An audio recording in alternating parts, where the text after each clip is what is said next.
Ay, mainit, guys. Ang init ah. Robot na ang magwe-welding dito. Baka sabihin nyo, for the content lang, yung lifetime replacement. Hindi. Kasasabihin mo, Hindi totoong may lifetime replacement ang DC Monorack. so yun guys, nandito tayo ngayon sa factory ng DC Monorack. Ipapakita ko sa inyo kung paano gawin yung tinatawag nating DC Monorack bracket. Tara, ayun oh, nakikita nyo naman. Tara, samahan nyo kami. Hindi ko ideo. Ito guys, ito yung unang ginagawa para makabuo tayo ng bracket. Binubutasan nila yung frame. Katulad nito. Ayun oh. Ang kapal niyan guys oh. O di ba?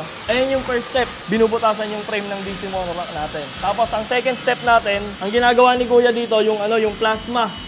Ayun oh. Ayun. Nakikita nyo, di ba? Yan. Ayan guys, yung ginagawa sa second step. Plasma yung tawag dyan guys. Tapos ayun, di ba kanina pinakita ko sa inyo, first step, binubutasan. Ito na siya ngayon. Ay, mainit guys! Ang init ah. Diba, yun yung butas kanina ngayon, pinasma. Ayun ayun yun. Doon tayo sa third step. Mainit yun ah. Mainit ah. May butas na plasma na. Ngayon, nililinis na yung pinagplasmahan. Ayun ganyan ka-solid gumawa si DC Monorack. Kaya hanggang ngayon, ayun pa rin yung ginagamit natin. Ganun pala siya, sinuyupi. Ayun bracket na siya guys Sir, bracket na ano yan sir? NMAX B2 po. NMAX B2. Ayan sa mga naka-NMAX dyan, ganyan ginagawa yung bracket natin Yung pinakita ko sa inyo, napakaganda.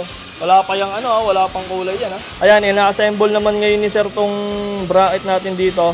Ayan guys na si sir kasi i-welding na yan. Papakita ko sa inyo kung gaano ka-solid ang gawa dyan dahil kahit winelding yan, hindi halatang winelding yan guys.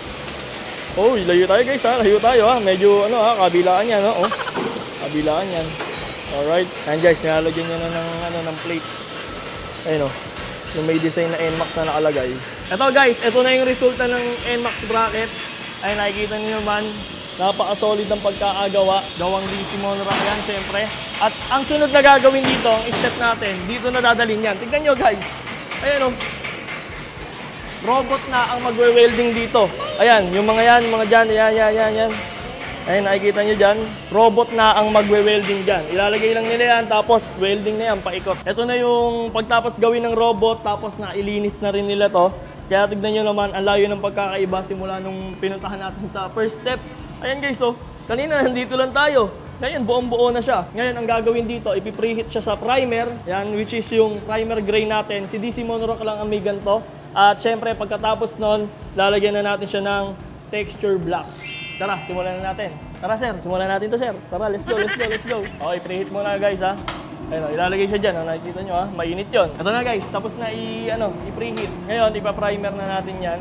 Tignan nyo kung paano ginagawa yung pagkaka-primer natin guys Ayan, ipa-primer na yan guys. Ayan guys, medyo malikabok lang kaya medyo layo kayo Layo kayo konti, distansya kayo. Ayan yung pagpa-primer nila dito guys. Tayo lang ang may ganyan, DC Monorack lang syempre. Ganun pala yung gawin. Hindi siya basta-basta pinoproseso lang ng ganto, di ba? Napakahirap din pala ng ginagawa dito nila Kuya. Ayun talagang solid ang pagkakagawa. Kaya DC Monorack #1 talaga. Ito guys, tapos na natin siyang i-primer. Tapos na yun sir Ayan, primer gray. Tapos ang next natin, texture black. Ito guys na-primer na yan di ba? Ngayon, ang gagawin natin dito, ita-texture black na natin para mas solid at ito na yung pinaka-finish. At syempre, yung emblem dito, papakita ko sa inyo mamaya kung paano yun nandun. Basta, bago yun bago. Tara, dun tayo sa texture black. Let's go. Ayan guys, kanina nandun tayo sa primer. Ayun ayun yung machine yan. Tapos, andito tayo ngayon sa texture black. Ayun naman si Kuya. Layo tayo konti kasi medyo malikabok yan syempre. Diba? Ayun nagiging black na siya guys Ayun yung bagong labas natin, yung Phoenix. Ganyan yung nagiging proseso niya guys. Kaya ngayon, iwas kalawang na tayo. Wala na tayong poproblemahin.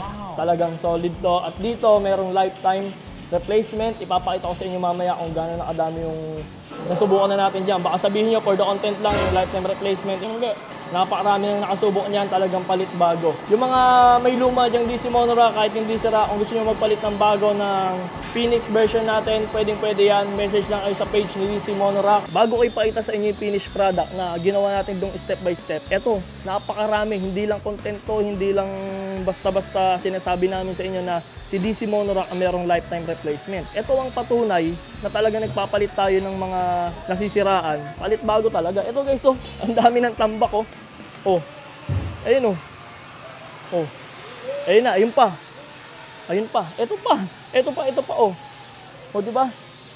Napakarami niyan. Oh, sasabihin mo, Hindi totoong may lifetime replacement ang DC Monorack.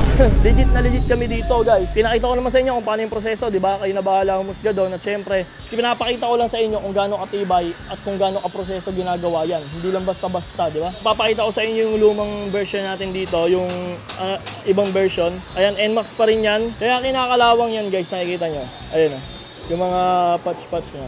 May mga kalawang. Di ba nakikita nyo?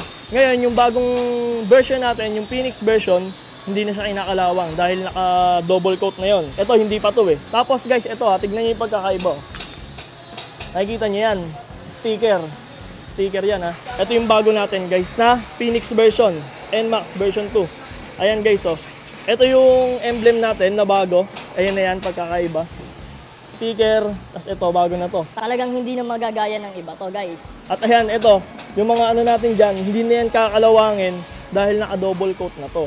Ganun kaganda ang DC Monorack natin. Pinakita ko naman sa inyo kung paano gawin itong mga bracket natin dito.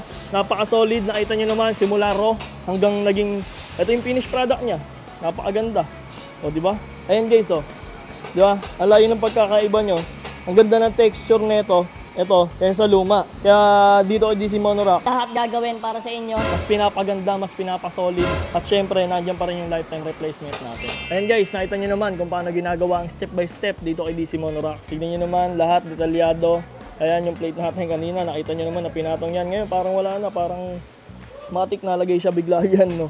Layo ng pinagkaiba nito kaya sa una. Ito yung Phoenix version natin guys. Di na to kakalawangin at syempre, subok na. Nakita nyo naman yung... Bas binangga yung bracket natin. Pero walang nangyari. Yung bus pa yung nasiraan. O, di ba? Ganyan ka-solid dito kay DC Monorack. Kaya alam nyo na kung anong gagawin nyo. DC Monorack number 1. Let's go! Gusto mo ba magka-Gcash? Yung link ko na sa comment section. Mag-register ka na sa 1xBet. Napaka-basic lang manalo dito. Napakadali mag-cash in at mag-cash out. Kaya ano pang hinihintay mo? Bibigyan ko kayo ng Gcash. Let's go! Ganito lang yan. Pumunta ka lang sa registration dyan sa taas at pindutin mo lang yan. Ilagay mo lang yung mga kailangan natin ilagay. At syempre, ilagay natin sa promo code yung balot 1x. Ganun lang ka-basic. At sa unang cash in mo, pwede kang manalo ng 6,000 pesos. Ganon kadali dito at kaganda kay 1xBet. Napakaraming laro dito kay 1xBet. Merong casino, 1x Live, TV games. Siyempre, ang mga paborito mong NBA players, pwede kang maglaro dyan ng mga basketball at kumusta. Napaka-basic lang. At dito kay 1xBet, napakadali lang mag-cash in, mag-cash out. Kahit ano, pwede mong gamitin. Gcash, bank, or kahit anong ano pa yan. Kung ano ang meron ka, pwede yan gamitin. Let's go! Kaya ano pang hinihintay nyo, mag-register na kayo sa 1xBet.